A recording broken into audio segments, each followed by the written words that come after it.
ॐ ज्ञानतिमिरान्धस्य ज्ञानञ्जनशलाकया चक्षुरुन्मीलितं येन तस्मै श्रीगुरुवे नमः। नमो विष्णुपादाय कृष्णप्रेष्ठाय भूतले श्रीमते भक्तिवेदान्तस्वामिनिति नामिने। नमस्ते सारस्वती देवे गौरवाणी प्रचारिणे निर्विशेष शून्यवादी पाश्चात्य देशतारिणे। नमो महावदन्याय कृष्ण प्रेम प्रदायते कृष्णाय कृष्ण चैतन्य नामने गौरतुसे नमः। जय श्री कृष्ण चैतन्य प्रभु नित्यानंद श्री अद्वैत गदाधर श्रीवासादि गौर भक्त वृंद। हरे कृष्णा कृष्णा कृष्णा हरे हरे, हरे राम राम राम हरे हरे। हरे कृष्ण। सब सभी भक्तों का हार्दिक स्वागत है आज के श्री हरिनाम चिंतामणि के डिस्कशन में। तो हम लोग कल चर्चा किए थे श्री हरिनाम चिंतामणि के इंट्रोडक्शन, कैसे ये प्रकट हुआ। तो श्री चैतन्य महाप्रभु और नामाचार्य हरिदास ठाकुर के बीच में ये कन्वर्सेशन है, जिसको श्रीला भक्ति विनोद ठाकुर अपने ग्रंथ हरिनाम चिंतामणि में वर्णन कर रहे हैं। तो श्री चैतन्य महाप्रभु भगवान कृष्ण हैं, तो कृष्ण के रूप में ज्ञान दिए, लेकिन जब चैतन्य महाप्रभु के रूप में हैं तब वो अपने कुछ विशेष मुख्य भक्तों के द्वारा ज्ञान को प्रकट कराते हैं। तो नामाचार्य हरिदास ठाकुर को श्री चैतन्य महाप्रभु सेलेक्ट किए, चूज किए नाम की महिमा के ऊपर प्रवचन करने के लिए, और हरिदास ठाकुर से हरिनाम की महिमा को प्रकट कराते हैं। तो ऐसा क्यों? क्योंकि नामाचार्य हरिदास ठाकुर स्वयं जो है नाम, शुद्ध नाम जप करते हैं, 192 राउंड चैंटिंग करते थे। तो इसलिए वो योग्य हैं भगवान के नाम की महिमा को प्रकट करने के लिए। तो श्री हरिनाम चिंतामणि चैतन्य महाप्रभु और नामाचार्य हरिदास ठाकुर के बीच में ये बहुत ही विस्तृत व्याख्या है, वार्तालाप है नाम की महिमा के ऊपर, जिसको श्रीला भक्तिविनोद ठाकुर जो है लिखते हैं। तो हम लोग इसमें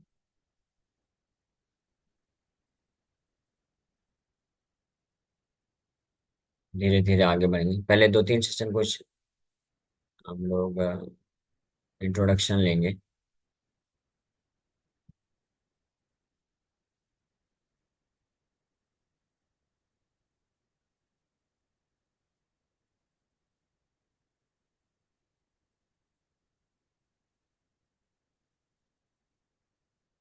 ओके, इंट्रोडक्शन से स्टार्ट करते हैं।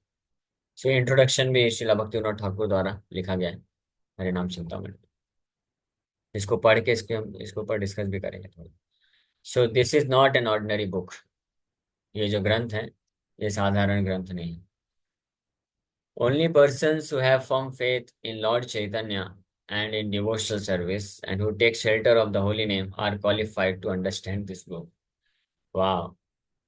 पहले ही इंट्रोडक्शन के पहले ही लाइन में भक्तिविनोद ठाकुर वर्णन कर दिए हैं कि केवल वो व्यक्ति ही इस बुक को समझने के लिए योग्य हैं जिनको चैतन्य महाप्रभु पे विश्वास है और भक्ति पे विश्वास है, और जो भगवान के पवित्र नामों का आश्रय लिए हैं या लेने की तीव्र इच्छा रखना चाहते हैं, जिनको भगवान के पवित्र नामों में हरिनाम का आश्रय प्राप्त करना है, चैतन्य महाप्रभु पे श्रद्धा है, यानी चैतन्य महाप्रभु परम भगवान कृष्ण है, जो इस बात को स्वीकार करते हैं, और भक्ति ही एकमात्र अंतिम लक्ष्य है भगवान, और ये भक्ति ही एकमात्र सर्वश्रेष्ठ साधन है जो जिसके द्वारा कृष्ण को प्राप्त किया जा सकता है। तो जिनको इस बात पे विश्वास है वही केवल इस बुक को समझ सकते हैं। तो persons who have faith that by following the path of sadhana bhakti, by and taking shelter of the holy name, they will attain all perfection or the best of spiritual experience. In Sri Shikshastak, Lord Chaitanya taught about the holy name. Lord Chaitanya also taught Haridas Thakur and selected him to be the greatest teachers of the holy name. तो जिनको साधन भक्ति और भगवान के नाम में आश्रय लेने के ऊपर श्रद्धा है वो सर्वश्रेष्ठ आध्यात्मवादी कहलाते हैं। और शिक्षाष्टकम में चैतन्य महाप्रभु हरिनाम के विषय में शिक्षा प्रदान किए हैं। तो उसमें संपूर्ण शिक्षा है, हालांकि शिक्षाष्टकम इन 8 श्लोकों में भगवान चैतन्य महाप्रभु साधक से लेकर के दिव्य प्रेमा भक्त के स्तर की शिक्षाएं प्रदान करती हैं। लेकिन ये जो शिक्षाएं हैं ये नटशेल में, बिल्कुल सूत्र रूप में, 8 श्लोकों में मात्र है। इसी का विस्तार से व्याख्या जो है भगवान चैतन्य महाप्रभु अपने विशेष पार्षदों के द्वारा कराए, रूप सनातन गोस्वामी, और स्पेशली हरिनाम के ऊपर, जो हरिनाम की महिमा है, हरिदास ठाकुर के द्वारा प्रकट कराते हैं। Authoritative biographies affirm that Haridas Thakur was born in a Muslim family. This we know for certain. Haridas was born in a rural village named Pudhan. Because of his previous pious deeds, he soon became attracted to the worship of Lord Krishna. Leaving home and fashioning a small cottage in the forest of Benapol, he passed his days chanting and remembering Lord Krishna's holy names. तो हरिदास ठाकुर का पहले biography दे रहे हैं, क्योंकि इस हरिनाम चिंतामणि ग्रंथ के जो मुख्य वक्ता हैं वो नामाचार्य हरिदास ठाकुर हैं। और चैतन्य महाप्रभु उनसे जिज्ञासा करते हैं, प्रश्न पूछते हैं। नामाचार्य हरिदास ठाकुर ही पूरे ग्रंथ में उत्तर देने वाले हैं। तो हम लोग वास्तव में ये श्री हरिनाम चिंतामणि जो ग्रंथ है बहुत विशेष है। आप इमेजिन भी नहीं कर सकते कि हम सबको क्या सौभाग्य मिल रहा है। इस हरिनाम चिंतामणि ग्रंथ के माध्यम से हम वास्तव में नामाचार्य श्रील हरिदास ठाकुर के मुख से, उनके मुखारविंद से हम प्रवचन सुनने वाले हैं। हाँ, आप फील भी करेंगे जैसे जैसे हम लोग इस कोर्स में आगे बढ़ेंगे, तो आप महसूस कर सकेंगे कि नामाचार्य हरिदास ठाकुर स्वयं प्रवचन कर रहे हैं और हम श्रवण कर रहे हैं। और और तो और नामाचार्य हरिदास ठाकुर प्रवचन कर रहे हैं, और जिज्ञासा कौन कर रहा है? स्वयं भगवान श्री चैतन्य महाप्रभु जिज्ञासा कर रहे हैं, प्रश्न पूछ रहे हैं अलग अलग, और हरिदास ठाकुर उसका व्याख्या कर रहे हैं। और अद्भुत बात तो यह है कि सच्चिदानंद शिला भक्ति विनोद ठाकुर के द्वारा बड़े ही सुंदर भाषा में बंगाली कविता के माध्यम से इस कन्वर्सेशन को प्रस्तुत किया जा रहा है। तो ये तीनों ही दृष्टिकोण से ये हमारा बड़ा अद्भुत सौभाग्य होगा हरिनाम चिंतामणि ग्रंथ को सुनने का। तो इसलिए सबसे पहले नामाचार्य हरिदास ठाकुर के विषय में, उनकी महिमा का वर्णन किया जा रहा है, उनकी बायोग्राफी दी जा रही है जो हमको पता होना चाहिए। तो हरिदास ठाकुर का जन्म एक मुस्लिम परिवार में हुआ था, और वो बंगाल के एक बूढ़न नाम ग्राम में प्रकट हुए थे। और पूर्व में वो लॉर्ड ब्रह्मा है, ब्रह्मा जी के ही अवतार हैं। तो ब्रह्मा जी के ऊपर कृपा किया भगवान कृष्ण ने, इसलिए वो हरिदास ठाकुर के रूप में प्रकट हुए। और बचपन से ही वो भगवान कृष्ण के प्रति आकर्षित हो गए। इसलिए जैसे ही थोड़ा थोड़ा बड़े हुए वो, तो अपने घर परिवार वालों को छोड़ के चले गए, क्योंकि मुस्लिम परिवार में थे। तो निश्चित रूप में घर में रहते हुए तो उनके लिए संभावना कम थी कि 192 वाला जप करने देंगे कोई सब कुछ छोड़ के। तो उनको कोई अट्रैक्शन, आकर्षण नहीं था, आसक्ति नहीं थी अपने घर परिवार की तरफ। तो वो जैसे ही बड़े हुए वो छोड़ के निकल गए, और बेनापोल नाम के जंगलों में अपना एक कुटिया बना करके वहां पे दिन रात भगवान कृष्ण के पवित्र नामों का जप करते हुए अपना जीवन यापन करने लग गए। Harassed by non-devotees, he left and made a home by the Ganga's bank. Some wicked men sent a prostitute to corrupt him. Hearing Lord Krishna's holy names from Haridas's mouth, the prostitute became a saintly devotee. Offering his small cottage in Benapol to the new devotee, Haridas left that province, singing and singing Lord Krishna's holy names. He crossed the Ganga, came to Saptagram, and stayed in the home of Srila Yadunandan Acharya. तो बेनापोल के जंगलों में वो रह रहे थे, अपना कुटिया बना करके नाम जप करते थे। लेकिन वहाँ के जो आसपास के ईर्ष्यालु लोग हुए गांव के, क्योंकि गांव में प्रचार भी करते थे, तो धीरे धीरे हरिदास ठाकुर की ख्याति पहुंच गई, तो लोग परेशान करने लग गए। तो वहां से छोड़ करके फिर वो अन्य किसी ग्राम में गंगा नदी के तट पे गुफा में बैठ के जप करते थे। तो ऐसे ही एक गांव के पास में ही जब वो जप करते थे कुटिया बना के, तो वहां पे एक रामचंद्र खान करके एक व्यक्ति हुआ करता था। तो वो उन ईर्ष्यावश हरिदास ठाकुर को के ख्याति को नष्ट करना चाहता था। इसलिए आधी रात को वो एक प्रोस्टिट्यूट वैश्या को भेजता है हरिदास ठाकुर को फंसाने के लिए। लेकिन हरिदास ठाकुर 3 रात्रि तक वो वैश्या जो है बस इंतजार करते रहती है। हरिदास ठाकुर उसको बस सांत्वना देते हैं कि मेरा नाम जब कंप्लीट हो जाए उसके बाद मैं आपकी सारी इच्छाओं की पूर्ति करूंगा, आप बैठ जाओ। तो वो वैश्या वहीं पे बैठ के सुनती रहती थी नाम। और ऐसे एक रात, 2 रात, 3 रात निकल गई। तीसरे रात के अंत में जैसे ही अगले दिन मतलब सुबह हुआ, तो वैश्या का हृदय परिवर्तित हो गया। वो शुद्ध भक्त बन गई और हरिदास ठाकुर को दंडवत प्रणाम करती है और उनसे रिक्वेस्ट करती है कि आप मुझे दीक्षा दीजिए। हरिदास ठाकुर कृपा करके उसको दीक्षा देते हैं और नाम जप करने के लिए बोलते हैं। और हरिदास ठाकुर की तरह ही हरिदास ठाकुर 192 वाला जप करते थे। उस वैश्या को भी बोले कि आप अपने सारे जो अधर्म के तरीके से धन आपने अर्जन किया है वो सबको ब्राह्मणों वैष्णवों में बांट करके आप यहाँ पे आ जाइए। और उस गुफा में हरिदास ठाकुर फिर उस गुफा को छोड़कर आगे निकल गए। और वो वैश्या उस जगह पे बैठकर फिर 3 लाख नाम जप करने लग गई, 192 माला जप करने लग गई वो वैश्या, और वो इस प्रकार से एक महान शुद्ध भक्त बन गई हरिदास ठाकुर की कृपा से। और हरिदास ठाकुर गंगा नदी क्रॉस करके फिर अगले एक सप्तग्राम में पहुंच गए। और वहां पे शिला यदुनंदन आचार्य के घर पे वो रुकते थे। यदुनंदन आचार्य जो है वो गोवर्धन मजुमदार, हिरण्य मजुमदार, जो रघुनाथ दास गोस्वामी के पिताजी और चाचा जी हुए, उनके फैमिली प्रीस्ट हुआ करते थे। तो उनके जो मंदिर होते थे विग्रहों का सेवा, और उनके फैमिली मतलब उनके वंश में उनके गुरु हुए यदुनंदन आचार्य। रघुनाथ दास गोस्वामी के भी गुरु हुए।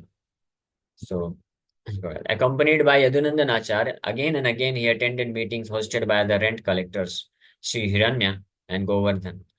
At one of those meetings, he debated the glories of the holy name with a Brahma Bandhu named Gopal Chakravarti. Hiranya and Govardhan fired that Brahmana from his job, and because of his offense to a Vaishnava, the Brahmana developed leprosy. At that time, Govardhan's small son Raghunath Das became attracted to Vaishnavism by Haridasa's mercy. Sad at heart by hearing of Gopal Chakravarti's suffering, Haridas left that place and took shelter of Advaita Prabhu in Fuliagram, made his home in a cave by the Ganga's bank, and engaged in Nirjan Bhajan, solitary worship of the Lord. जब सप्तग्राम पहुंचे हरिदास ठाकुर, यदुनंदन आचार्य के यहाँ रहते थे, नाम जप करते थे। तो नामाचार्य हरिदास ठाकुर आए हैं, इतने महान वैष्णव आए हैं, हाँ, जो दिन रात नाम जप करते हैं। तो इस मौके का फायदा उठा करके श्री हिरण्य मजुमदार और गोवर्धन मजुमदार, रघुनाथ दास के पिता और चाचा जी, तो वो उन्होंने एक मीटिंग ऑर्गेनाइज किया, सभा आयोजित किए, जिसमें हरिनाम की महिमा का वर्णन। तो हरिदास ठाकुर को भी इनवाइट किया और अन्य कई ब्राह्मणों को भी इनवाइट किए गए। तो अलग अलग ब्राह्मण लोग अपना अपना मत प्रस्तुत करते थे, हरिनाम की महिमा बताते थे। तो उस सभा में हरिदास ठाकुर भी जब नाम की महिमा को प्रकट की, तो हरिदास ठाकुर के द्वारा जो हरिनाम की वास्तविक महिमा को प्रकट किया गया, तो वो बहुत ही अद्भुत थी, वंडरफुल थी। तो उसमें से एक ब्राह्मण हुए जिनका नाम था गोपाल चक्रवर्ती, जो कि वास्तव में नाम मात्र के ब्राह्मण थे, ब्रह्म बंधु उनको बोला गया है। तो हरिदास ठाकुर के प्रति बहुत ही ईर्ष्या का भाव रखने के कारण वो हरिदास के मुख से जब हरिनाम की असीमित महिमा को सुने तो उनको सहन नहीं हुआ, और वो हरिदास ठाकुर का अपराध करने लग गए। हाँ, बोलने लग गए कि ये सब क्या बकवास है, आप कुछ ज्यादा ही जोर शोर बढ़ा चढ़ा के बोल रहे हो। हाँ, इस प्रकार से वो बोल रहे थे। वास्तव में प्रसंग ऐसा था, ये बहुत डिटेल है लेकिन शॉर्ट में बता देते हैं, कि सारे अलग अलग ब्राह्मण लोग जो भक्त नहीं थे वो बोलते थे कि भगवान के नाम के जप करने से पुण्य मिलेगा, भगवान के नाम के जप करने से ये सारे पाप नष्ट हो जाते हैं। और फाइनली कुछ ब्राह्मणों ने, गोपाल चक्रवर्ती ने तो यहाँ तक बोला कि भगवान के नाम जप करने से मुक्ति प्राप्त हो जाती है। तो हरिदास ठाकुर को जब बोलने का अवसर मिला तो हरिदास ठाकुर स्पष्ट बताए कि आपने जितनी भी नाम की महिमा का वर्णन किया है वो हरिनाम के वास्तविक महिमा नहीं है। हरिनाम के तो मुक्ति जो आप बोल रहे हैं, मुक्ति तो हरिनाम के हरिनाम जप करने तो छोड़िए, हरिनाम का आभास होने मात्र से मुक्ति मिल जाती है।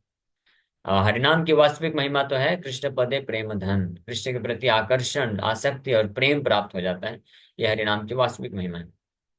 तो इस पे वो ब्राह्मण क्रोधित हो गए और ईर्ष्यावश हरिदास ठाकुर को चैलेंज कर दिए कि अगर आप बोलते हो कि केवल नामाभास से, एक नामाभास लेने से मुक्ति मिल जाती है, अगर एक हरिनाम नामाभास लेने से भी मुक्ति नहीं मिली तो मैं आपका नाक और कान काट दूंगा, ऐसा चैलेंज कर दिया पूरे सभा में।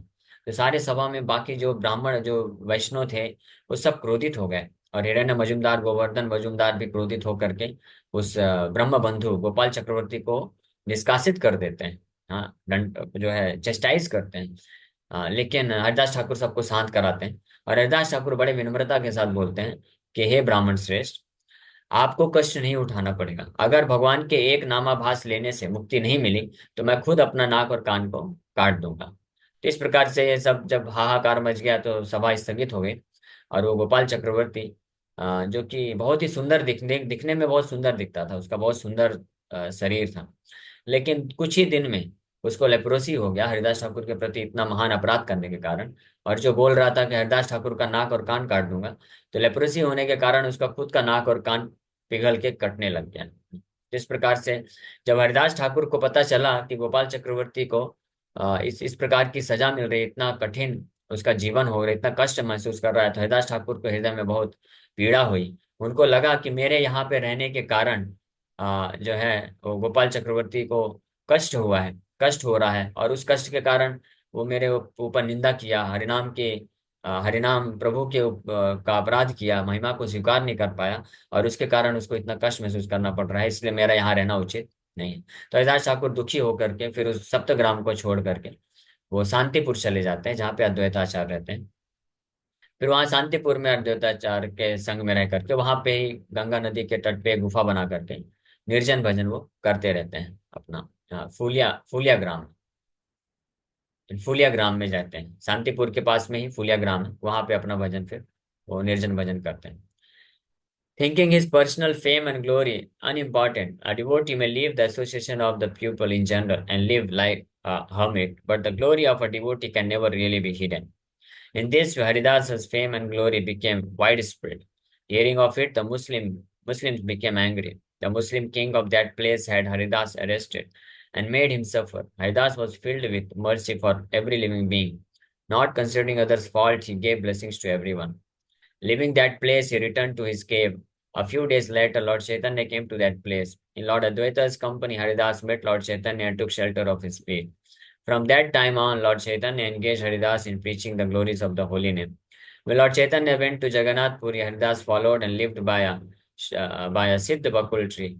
When Haridas left this world, Lord Chaitanya personally placed him in a samadhi by the seashore and personally performed his funeral sankirtan and festival. इस प्रकार से बड़ी संक्षिप्त में भक्तिविनोद ठाकुर हरिदास ठाकुर के जीवन चरित्र के बारे में वर्णन किए। तो आखिर में फिर बता रहे हैं कि फूलिया ग्राम में रहते थे हरिदास ठाकुर, अद्वैताचार्य के घर के पास में ही वो ग्राम है, शांतिपुर के पास में ही है। तो गंगा नदी के तट पे वो अपना गुफा बना करके निर्जन भजन करते थे, दिन रात नाम जप करते थे। तो हरिदास ठाकुर कई अन्य प्लेसेस स्थानों को छोड़ करके जाते थे। इसके दो कारण हैं। एक तो हरिदास ठाकुर के उन स्थानों पर रहने से कुछ लोग ईर्ष्या रखने के कारण वो अपराध करते थे, और उस अपराध के कारण उनको भयानक कष्ट मिलता था। तो इसलिए हरिदास ठाकुर नहीं चाहते थे कि उनके रहने से कोई लोग जो है कष्ट को महसूस करें। और दूसरा, जब इस प्रकार से हरिदास ठाकुर रहते थे तो उनकी महिमा प्रकाशित हो जाती थी, तो जनसाधारण तक हरिदास ठाकुर की ख्याति बढ़ जाती थी। तो उस जो भी भक्त होता है वो बिल्कुल ये पसंद नहीं करता है कि कोई उसकी ख्याति बढ़ाए, उसका बहुत मान सम्मान करे। और विशेष रूप से जब ख्याति बढ़ जाती है तो कई लोग आते हैं केवल भौतिक रूप से आशीर्वाद देने के लिए, तो उससे डिस्टर्बेंसेस उत्पन्न होता है भगवान के नाम जप करने में। तो हरिदास ठाकुर इस स्थान को छोड़ के चले गए। तो जहां भी जाते थे, लेकिन भगवान का शुद्ध भक्त भगवान की तरह ही आकर्षित होता है, सबको आकर्षित आकर्षित करता है। तो जहां भी जाते थे उनकी ख्याति बढ़ जाती थी। तो इसके कारण जब फुलिया ग्राम में रहते थे तो वहाँ के मुस्लिम शासकों तक जब पता चला कि हरिदास ठाकुर का इन्फ्लुएंस प्रभाव पूरे समाज में पड़ रहा है और लोग उनसे प्रभावित होकर के हरिनाम जप कर रहे हैं, तो मुस्लिम शासक फिर उनके ऊपर अत्याचार करने का प्रयास करता है। लेकिन वो प्रयास विफल हो जाता है। जैसे हम लोग सब जानते हैं कि 22 बाजारों में उनको मारने का प्रयास किया गया, लेकिन हरिदास ठाकुर को मृत्यु तो छोड़िए, उनके शरीर में एक खरोच भी नहीं आया। उल्टा इस इसके कारण जो वो जो मुस्लिम शासक थे उनको ही बहुत ही भयानक स्थिति का सामना करना पड़ा। और फिर फाइनली इससे इसके पश्चात फिर चैतन्य महाप्रभु का विजिट होता है। संन्यास लेने के बाद जब चैतन्य महाप्रभु आते हैं शांतिपुर अद्वैताचार्य के घर में, तो वहां पे हरिदास ठाकुर से मुलाकात होती है।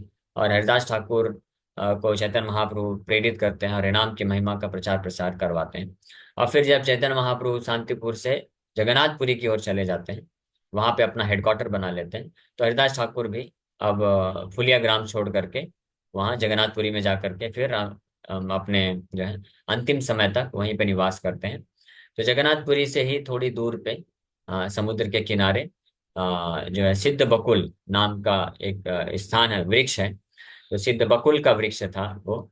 तो वहां पे ही अपनी छोटी सी कुटिया बना करके हरिदास ठाकुर वहां पे अपना निर्जन भजन करते थे, नाम जप करते थे, 3 लाख नाम जप करते थे प्रतिदिन।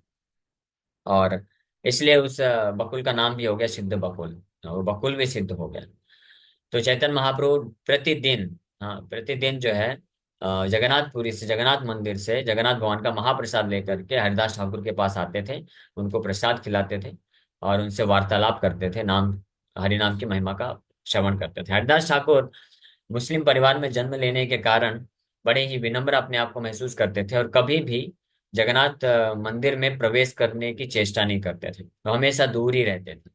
क्योंकि वो जगन्नाथ मंदिर में नियम है कि कोई भी मुस्लिम जो है मंदिर इंटर नहीं कर सकता है। तो हरिदास ठाकुर नहीं चाहते थे कि जो सामाजिक नियम है उसको तोड़ा जाए।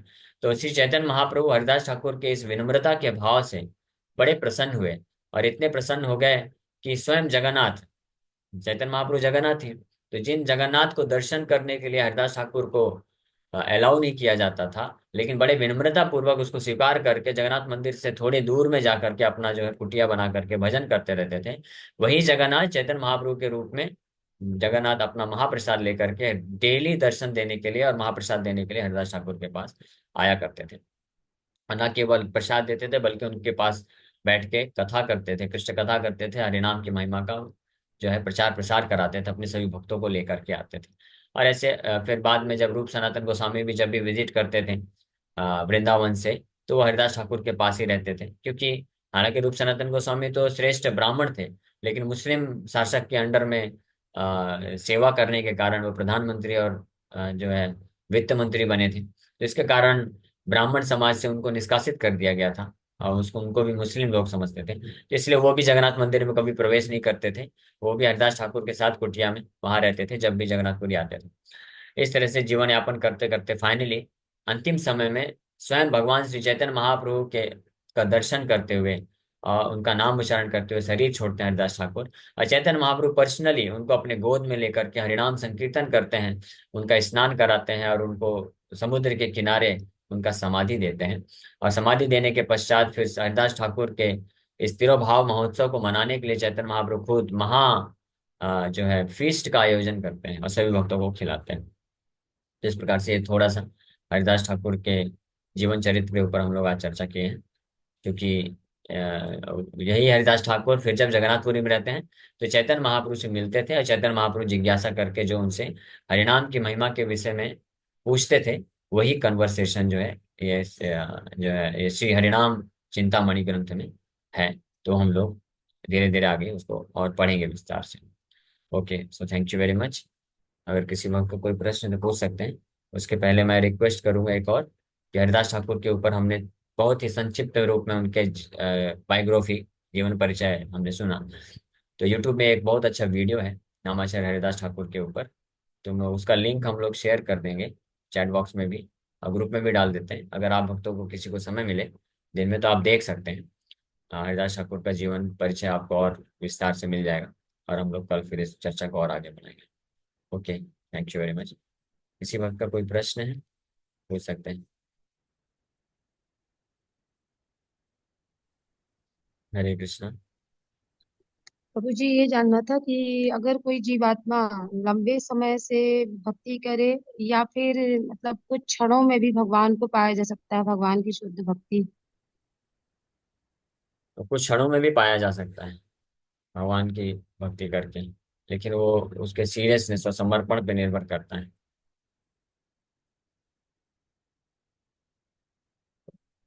पॉसिबल है।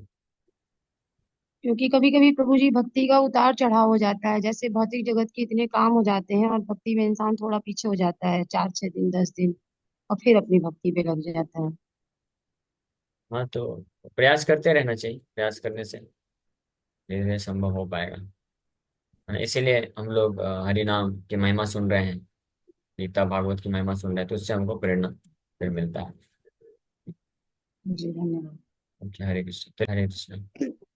प्रभु जी, जैसे हम भगवान से बहुत, जैसे आपने बताया ना, बहुत एक क्षण में हम भगवान को पा भी सकते हैं। तो मैं 1 महीने से ना आपको और कृष्ण वीर कृष्ण प्रभु जी को लगातार तीनों टाइम प्रणाम कर रही थी, और मैं बहुत ज्यादा ही व्याकुल थी, बहुत ही ज्यादा, कि मुझे मंगल आरती के कार्तिक में दर्शन हो जाए। भगवान कैसे करूं, कोई रिक्शा वाला नहीं मिलता, घर में सब सोते रहते हैं, मैं क्या ही करूंगी क्या करूंगी। तो कई बहुत सालों से चल पा रहा है। अब मैंने एक दिन पहले इनको बोला था, मेरे हस्बैंड को, मेरे को मंगल आरती छोड़ाना, अब तो उन्होंने रात को दरवाजा ही बंद कर लिया, तो मेरे को मत उठाना सुबह। तो फिर मैं भगवान के सामने 3 बजे उठ कर तैयार, अपनी तरफ से मैं प्रयास करूं, मैं भगवान के सामने बहुत रोने लगी।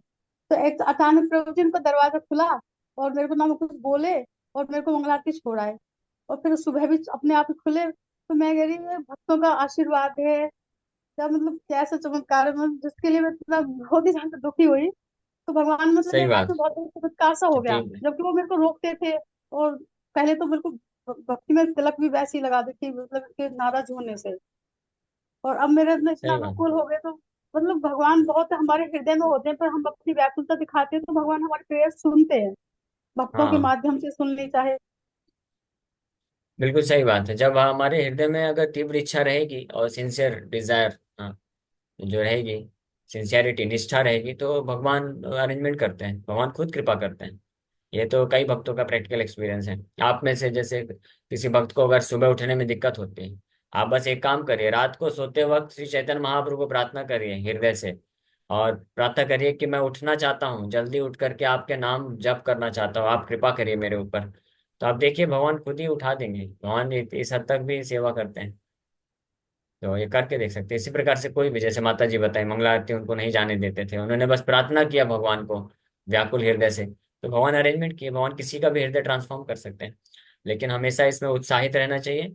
और कभी भगवान की कृपा प्राप्त करने में अगर थोड़ा विलंब हो, तो श्रद्धा और विश्वास नहीं खोना चाहिए, उत्साह नहीं खोना चाहिए, लगे रहना चाहिए और धैर्य रखना चाहिए। तो निश्चित रूप में भगवान वो करते हैं। और प्रभु जी, मुझे डेली रात को 11-12 बजे कुकिंग करनी होती है, तो लेट आते हैं दुकान से, तो फिर मुझे अपने ऊपर भी डाउट हो रहा था कि भगवान आप उठाएंगे तो मैं उठ जाऊंगी, मैं क्या पता मैं खुद ही नहीं उठ पाऊंगी, मैं घर में ही मंगल आरती कर लूंगी, मेरे दिमाग में चल रहा था बहुत ज्यादा ये। लेकिन ऑटोमेटिक मेरे फिर 1:30 आँख खुली, फिर 3 बजे फिर आँख भी खुल गई। तो ये मतलब जैसे तमोगुण में बंधे पड़े रहते हैं सुबह में, ये भी बहुत बड़ा वो था। मैं दिन में भी रेस्ट नहीं करती, और रात में इतना लेट सोने के बावजूद भी मैं कार्तिक महीने में उठ पाती हूँ। तो मुझे बहुत बड़ा चमत्कार लगता है, अब कैसे मैं उठ गई। इच्छा शक्ति का प्रभाव है आपके अंदर, इच्छा शक्ति है, तीव्रता है, और साथ में भगवान कृष्ण की कृपा है, भगवान मदद करते हैं। Very nice, thank you. Prabhu ji, भक्तों का लगता है जब मुझे बिल्कुल आपका ऐसा लग रहा है कि चैतन्य महाप्रभु को विशेष कृपा है कि आप हमारी लाइफ में आए, मैं आपसे कथा सुन रही हूँ। तो मैं बहुत ही ज्यादा प्रसन्न रह रही हूँ जब से मैं कथा सुन रही हूँ ना आपसे, आपसे ये सुबह दोपहर शाम के। तो मेरे दिमाग नहीं, में जितने भी ये क्वेश्चन आप तक बनते हैं वो सारे सोल्व हो गए, वो सारे क्वेश्चन। ये सुबह का भी भगवान मैंने श्री बहुत चैतन्य सुना था ना भगवान आपका, श्री चैतन्य जो आप बोल रहे थे कृपा है। कि हमें खुद ही अपने रेडी रहना चाहिए सेवाओं के लिए, मांगना चाहिए सेवा, तो ये मेरे लाइफ में चल रहा है। मैं टेम्पल में ज्यादा की सेवा मांगती हूँ। अब अभी मैं कुकिंग में बिजी थी, दिमाग में ये सब चल रहा था कि भक्त कितने दयालु थे, इतने माता जी को कॉल ही आ गया। मैं वो के माता जी क्लास ज्वाइन कर लो आप, तो प्रीति शुक्ला माता जी का यही सोच रही थी, हाँ, भक्त कितने दयालु है, कितने दयालु है। और देखो फिर से सही मुझे ये बात। कथा का निकल जाता, भक्त माता जी कॉल नहीं करते तो ये भी मेरा लेक्चर निकल ही जाता। तो ओके, ये मेरा सही अपना बात। अनुभव है कि भक्तों के बिना मैं हम भक्ति मेरे से तो बिल्कुल कभी भी नहीं होगी, भक्तों के बिना भक्ति। हाँ, सही बात, वो तो निश्चित रूप में भक्तों की कृपा का बहुत विशेष महत्व है। तो इसलिए श्रीला प्रभुपाद जी की कृपा है और आपके ऊपर वीर कृष्ण की कृपा है। और मेरा यह सौभाग्य है कि मुझे ये सेवा करने का मौका मिल रहा है कि मैं कुछ प्रभुपाद जी की शिक्षाओं को आप तक पहुंचाने का प्रयास कर रहा हूँ। तो अगर आपको कुछ भी लाभ मिल रहा है इन शिक्षाओं से, तो आप मेरे को भी आशीर्वाद दीजिए और प्रार्थना करिए किसी प्रकार से हम भक्ति में आगे बढ़ते रहें। हरे प्रभु कृष्ण। जी, जरूर आप हम पर मेरी भी इच्छा से कि कृपा करें, भगवान आशीर्वाद तो दे दें। कृष्ण के सिवा कुछ ना बोले, ऐसा कोई भक्त ना कृष्ण के सिवा कुछ बोले ना, कुछ सुने ना, ऐसे भक्त भेज दो मेरी जिंदगी में, खाली कृष्ण के बारे में बोले ओनली। और आप हैं जो पूरा मतलब कृष्ण के बारे में बोलते हो, हर कथा में बस कृष्ण कृष्ण कृष्ण कृष्ण कृष्ण के बारे में बोलते हो कि कृष्ण ही हमारे मतलब आत्मा के पति हैं ये। तो हम पहले वो कंफ्यूज हो जाती थी मैं पहले लेक्चरों में, लेकिन आपको बहुत क्लियर बिल्कुल प्रपादित तक एज इट इज शब्दों को आप दे रहे हैं, जो प्रपादित अमृत वचन है वो एज इट इज ट्रांसफर कर रहे हो हमारे हृदय में आप। आपका हृदय शुद्ध है, इसलिए आप जो है अच्छे गुणों को देख पा रही। और प्रभुपाद जी की कृपा है। वास्तव में प्रभुपाद जी अपनी व्याख्याओं में, लेक्चर्स में स्पष्ट जो है केवल कृष्ण भक्ति को प्रस्तुत करते हैं। तो हम सब भाग्यशाली हैं कि उनके आश्रय में रह करके हमको भक्ति करने का मौका मिल रहा है। थैंक यू वेरी मच, समय हो गया। थैंक यू हरे प्रभु जी। कृष्ण। हाँ। प्रार्थना की माता जी से कि आप डेली 64 माला करिए करते हैं। दूसरी बात है, जस्ट अभी 4-5 दिन पहले वृंदावन आई थी, तो मुझे फोन किया, प्रभु जी वृंदावन में हूँ, जस्ट हमारे बगल में प्रेम मंदिर के पास, हमने बुलाया। और देखिए कृपा देखिए, जस्ट 5-6 घंटे के लिए आई थी, 5-6 घंटे में कृपा देखिए कैसी कृपा होती है भक्तों में। जैसे मुझे फोन किया, मैं तुरंत इस फॉर्म मैनेजर के पास था और गौशाला जा रहा था क्लास के लिए। क्लास वहां से तुरंत माता जी के लिए आया। हम लोग एक साथ बैठ के तुरंत सबसे पहले गए कुबेश्वर महादेव, और सॉरी, सबसे पहले हम लोग गए तटिया स्थान।